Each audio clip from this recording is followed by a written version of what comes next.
একটি ছোট্ট গ্রামে বাস করে কিপটা হারান। সে অনেক ধনী, কিন্তু তার ধন সম্পদ শুধু তার কাছেই থাকে। কাউকে 1 পয়সা দান করতেও তার হাত কাঁপে। তার কৃপণতা নিয়ে গ্রামের মানুষ হাসাহাসি করে, কিন্তু হারানের টনক নড়ে না। উঠানে বসে হারান তার সকালের নাস্তা করছে। তার সামনে একটি পুরনো থালায় পান্তা ভাত আর পেঁয়াজ। ফুরু কাকা এসে দেখে হারানকে। আরে হারান ভাই, কি খবর? আজ কি পান্তা ভাতের পার্টি নাকি? আরে ফুরু কাকা, সকাল সকাল জ্বালাও কেন? পান্তা ভাত কি খারাপ নাকি? শরীর ভালো থাকে আর পয়সাও বাঁচে, বুঝলে? তা ঠিক বলেছ হারান ভাই, পয়সা তো তোমার কাছে অনেক, কিন্তু খরচ করার বেলায় জমের মতো কৃপণ কেন তুমি? দেখো ফুরু কাকা, আমার পয়সা আমি কি করব, তাতে তোমার কি? না না না, কিছু বলিনি বাবা। তোমার পয়সা তোমার কাছেই থাকুক, শুধু মাঝে মাঝে একটু গরিবদের দিকেও দেখো, তাহলে ভালো লাগবে। গরিবদের দিকে? তারা তো শুধু হাত পাততে জানে, কাজ করতে তো আর পারে না তারা। তোমার মনটা এখনো নরম হলো না হারান ভাই, এখনো নরম হলো না।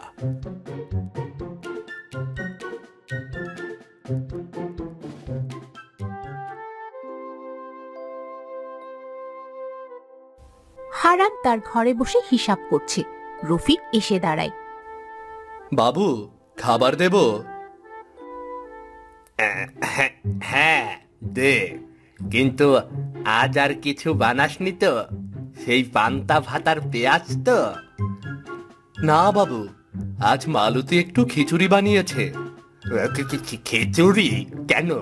আমি কি বলেছি খিচুড়ি বানাতে? না বাবু, মালতী এমনিতেই বানিয়েছে। মালতী বানিয়েছে মানে? আমার বাড়িতে আমার কথা না শুনে কিছু হয় নাকি? যাও, গিয়ে বল ওকে যেন আর কখনো আমার অনুমতি ছাড়া কিছু না বানায়। আচ্ছা বাবু, আচ্ছা ঠিক আছে।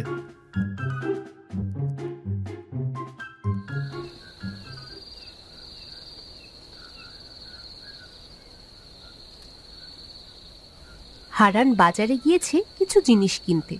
রতন তার দোকানে বসে আছে। রতন, আজ কি দরের খবর? এই তো হারান ভাই, ভালো আছি। আপনি কেমন আছেন? আর ভালো থাকি কি করে? জিনিসপত্রের দাম শুধু বাড়ছেই বাড়ছেই আর বাড়ছেই। তা তো বটেই, তা তো বটেই, কিন্তু কি করবেন বলুন? আমাদের তো আর কিছু করার নেই। ঠিক বলেছ, শুধু কষ্ট করে পয়সা জমাও আর খরচ করার সময় ভাবো। হারান ভাই, শুধু জমালেই তো হবে না, মাঝে মাঝে একটু দান খয়রাত করতে হয় নাকি? দান খয়রাত ও সব বাপু আমার দ্বারা হবে না। আপনার দ্বারা সবই হয় হারান ভাই, শুধু একটু মনটা খুলতে হয়, বুঝলেন? একটু মনটা খুলতে হয়।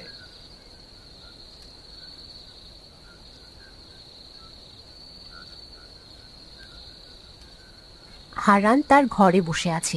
বিন্তি এসে ঘরে ঢোকে। হারান, তুই এখনো ঘরে বসে আছিস? কেন, কি হয়েছে? কি হয়েছে মানে? আজ রাতে আমাদের বাড়িতে নেমন্তন্ন, আর তুই এখনো তৈরি হসনি? নেমন্ত্রণ? কোথায়? ভুলে গেছিস? আজ আমাদের গ্রামের গরিবদের জন্য একটা অনুষ্ঠান আছে। সেই গরিবদের জন্য? আমার কি দরকার সেখানে গিয়ে? তোর খুব দরকার। তুই যাবি আর নিজের হাতে কিছু খাবার দিবি। আচ্ছা, চল তাহলে। হারান, বিন্তি, রফিক, মালতী এবং গ্রামের অন্যান্য মানুষ অনুষ্ঠানে উপস্থিত হয়েছে। হারান নিজের হাতে গরিবদের খাবার দিচ্ছে, কিন্তু তার মুখ দেখে বোঝা যাচ্ছে যে সে কাজটি মন থেকে করছে না। কি হারান ভাই, কেমন লাগছে? ভালোই লাগছে। ভালো তো লাগবেই, যখন নিজের হাতে কিছু দিচ্ছ তখন তো ভালো লাগারই কথা। সবাই চলে যাচ্ছে, হারানও বাড়ির দিকে যাচ্ছে। পথে রতন তার সাথে দেখা করে। হারান ভাই, আজ তোমাকে খুব ভালো লেগেছে। সত্যি? হ্যাঁ সত্যি, দান খয়রাত করলে মনটা হালকা হয়, জানো তো। হ্যাঁ, আজ আমি সেটা বুঝতে পেরেছি।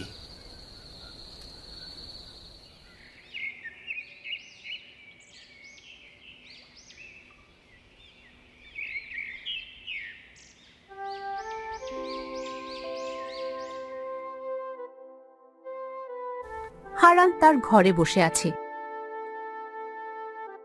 রফিক এসে দাঁড়ায়। বাবু, কিছু বলবেন? না রে, কিছু না। তুই কেমন আছিস? আমি ভালো আছি বাবু, কিন্তু আপনি? আমিও ভালো আছি। আজ থেকে আমি আর সেই কিপটা হারান নেই, বুঝলি তো?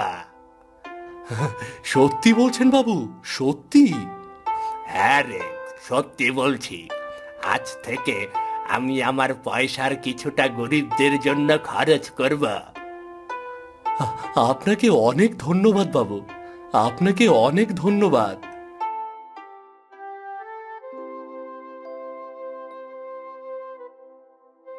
হারান এখন একজন অন্য মানুষ। সে গ্রামের গরিবদের সাহায্য করে, তাদের জন্য স্কুল খুলেছে, তাদের চিকিৎসার ব্যবস্থা করেছে। গ্রামের মানুষ এখন তাকে আর কিপ্টে বলে না, তারা তাকে একজন দয়ালু মানুষ হিসেবে জানে। কি হারান ভাই, কেমন আছো? ভালো আছি ফুরু, ভালো আছি। এখন আমি সত্যিই ভালো আছি।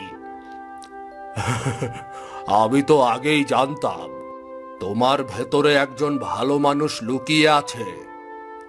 ধন্যবাদ ফুরু কাকা, তোমার জন্য আজ আমি এই পরিবর্তন হতে পেরেছি, বুঝলে?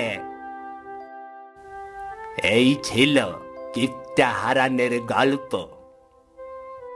দাদু, তুমি কি এখনো কিপটামি করো? না রে দাদু ভাই, আমি তো কবেই সেই কিপটামি ছেড়ে দিয়েছি। এখন আমি একজন ভালো মানুষ। কি করে ভালো মানুষ হলে দাদু? সেটা জানতে হলে তোমাদের আরো অনেক গল্প শুনতে হবে, বুঝলে?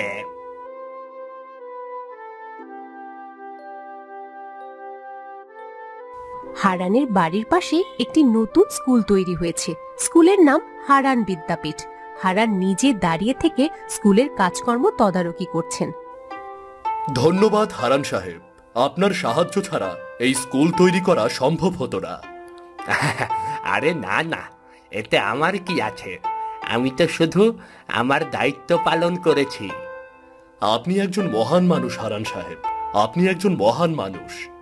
না না না না, আমি কোনো মহান মানুষ নই, আমি একজন সাধারণ মানুষ।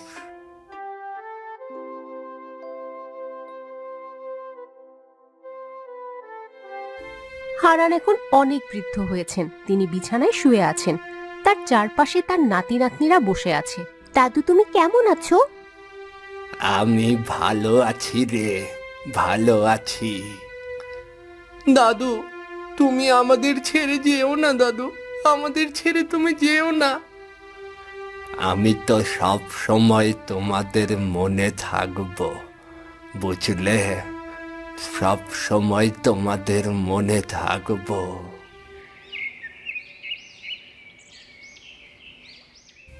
হারানের বাড়িতে শোকের ছায়া নেমে এসেছে। হারান মারা গেছেন, আর তার নাতি নাতনিরা কাঁদছে। হায় রে হারান, তুই আমাদের ছেড়ে চলে গেলি, তুই আমাদের ছেড়ে চলে গেলি। সত্যিই উনি একজন ভালো মানুষ ছিল। হারানের কবরের পাশে তার নাতি নাতনিরা দাঁড়িয়ে আছে, তারা কবরের উপর ফুল দিচ্ছে। দাদু, আমরা তোমাকে কখনো ভুলবো না।